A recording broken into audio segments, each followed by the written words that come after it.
नमस्कार दोस्तों, जय जोहार। मैं कौशल तिवारी और बिहनिया संध्या में आपका स्वागत है। जब से कांग्रेस ने मैनिफेस्टो जारी किया है तब से देश के प्रधानमंत्री नरेंद्र मोदी देश के संसाधनों पर अधिकार को लेकर कांग्रेस पर लंबे चौड़े न केवल आरोप लगा रही है बल्कि यह भी दावा करते घूम रहे हैं कि कांग्रेस यदि सत्ता में आई तो वह लोगों से उनकी संपत्ति छीनकर मुसलमानों को बांट देगी। यहां तक कि भैंस छीन लेने तक के दावे पर देश के प्रधानमंत्री नरेंद्र मोदी आ गए हैं।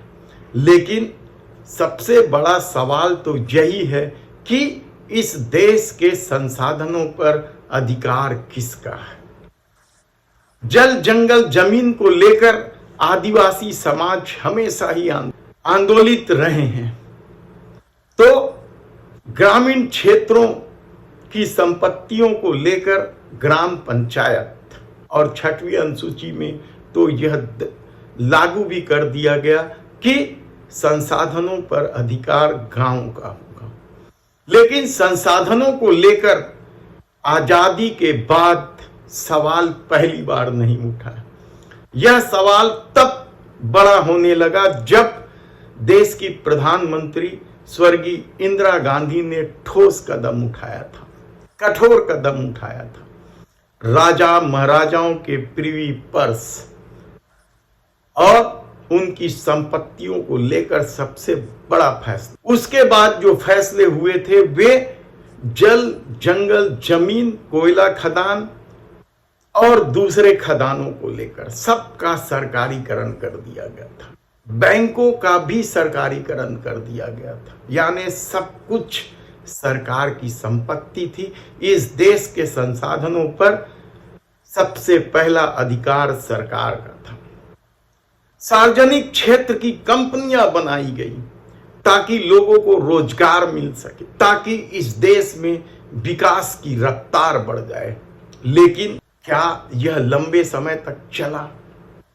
यकीनन इस पर रोक तब लगी जब इस देश में नरेंद्र मोदी ने प्रधानमंत्री का पद संभाला। 2 दर्जन पीएसयू यानी सार्वजनिक क्षेत्र की कंपनियां बंद हो गई और इन कंपनियों के बंद होने का मतलब यह था कि आरक्षित समाज के लिए नौकरी के लाले पड़ जाने, क्योंकि निजी क्षेत्र की कंपनियां कभी आरक्षित वर्ग के हिसाब से नौकरी नहीं देती हैं, वह अपने हिसाब से नौकरी देती है, जहां भाई भतीजावाद भी खूब चलता है। हालांकि भाई भतीजावाद और पैसों का बोलबाला तो उन क्षेत्रों में भी चलता है जहां आरक्षित क्षेत्र है, जैसे निजी मेडिकल कॉलेज में, निजी इंजीनियरिंग कॉलेज में आपके पास यदि पैसा है और आपके अंक कम है तब भी आपका प्रवेश हो जाता है।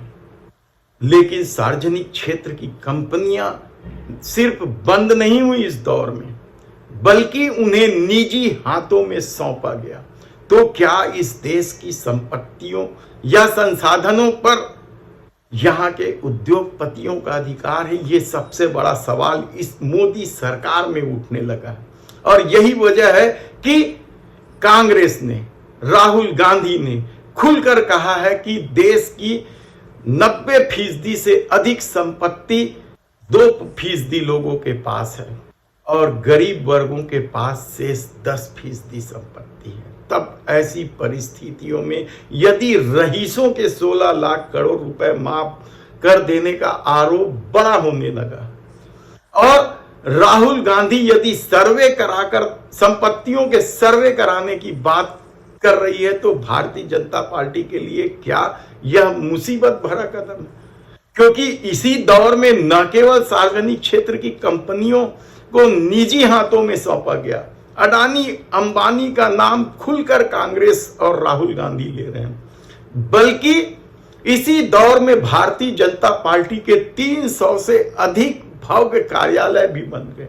इसी दौर में इलेक्ट्रॉल बॉन्ड के जरिए मनमाने लूट खसोट तक की खबरें आई और इसी दौर में अडानी को बचाने के लिए हिंडनबर्ग की रिपोर्ट को कचरे की टोकरी में फेंक देने का भी आरोप लगा।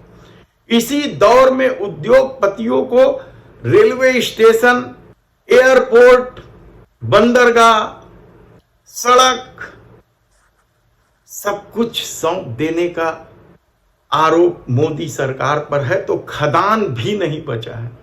हसदेव को तो लेकर किस तरह से छत्तीसगढ़ की जनता आंदोलित है।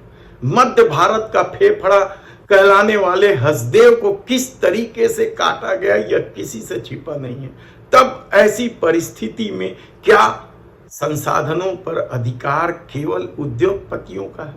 और जब सर्वे की बात हो रही तो उन्हीं उद्योगपतियों को बचाने के लिए देश के प्रधानमंत्री नरेंद्र मोदी हिंदू मुस्लिम कर रहे हैं, यह सबसे बड़ा सवाल है। या फिर भारतीय जनता पार्टी के जो 300 भव्य कार्यालय बने, आरएसएस के सांघिक संगठनों के जो भव्य कार्यालय बने हैं, उसे बचाने के लिए देश के प्रधानमंत्री नरेंद्र मोदी हिंदू मुस्लिम में आ गए और इस खेल में समूची भाजपा शामिल हो गई।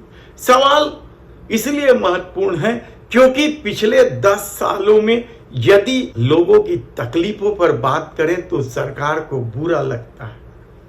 महंगाई पर बात करें तो यह अफवाह उड़ाई जाती है कि इनकम बढ़ी। आप खुद सोचिए कि आपकी इनकम बढ़ी क्या, जितनी महंगाई बढ़ी है।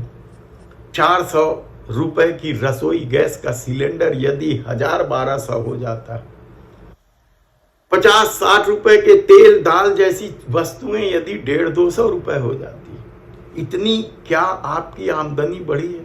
या फिर धर्म की पट्टी बांधकर अपने करतूतों को अंजाम देने के इस समूचे खेल में देश के संसाधन क्या उद्योगपतियों को बड़े गुपचुप तरीके से सौंप दिया गया? और अब जब उन संसाधनों को लेकर सवाल उठने लगे हैं, अब सर्वे, आर्थिक सर्वे की बात होने लगी है, तो पूरी राजनीति को हिंदू मुसलमान में सपेट देना चाहते हैं।